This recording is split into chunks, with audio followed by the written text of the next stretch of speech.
राधे राधे। सची शुक्ला के YouTube channel पर आप सबका स्वागत है। आज मैं आप सबको एक विवाह गीत सुनाने जा रही हूँ। हटिया सिंदूरवा माहंग भयो बाबा, चुनरी भयवयन मोल हो। हटिया सिंदूरवा माहंग भयो बाबा, चुनरी भयवयन मोल हो।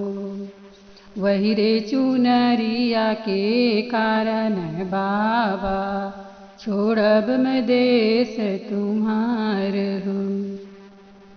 वही रे चुनरिया के कारण बाबा, छोड़ब मैं देश तुम्हार हो।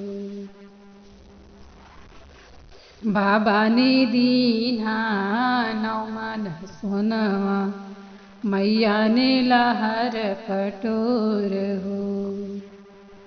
बाबा ने दीन्हा नौ मन सोनवा, मैया ने लहर पटोर हो। भैया ने दीन्हा असिल घोड़वा, भौजी ने आपन सुहाग हो। भैया ने दीन्हा असिल घोड़वा, भौजी ने आपन सुहाग हो। बाबा के सोनवा में 9 दिन खई हूँ, फट जइहे लहर पटोर हो। बाबा के सोनवा में 9 दिन खई हूँ, फट जइहे लहर पटोर हो। भैया के घोड़वा में नागर फदई हूँ, भौजी का बाढ़ सुहाग हो।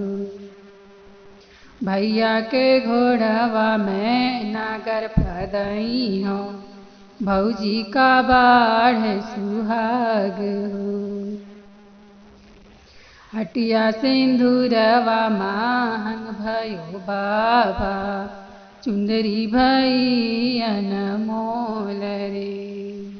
वही रे चुनरिया के कारण बाबा, छोड़ब मैं देश तुम्हार हो। हटिया सिंदूरवा माहंग भयो बाबा, चुनरी भैयन मोल हो। वही रे चुनरिया के कारण बाबा, छोड़ब मैं देश तुम्हार हो।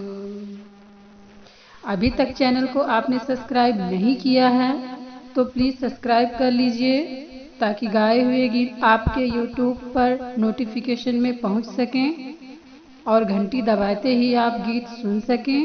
बहुत बहुत धन्यवाद।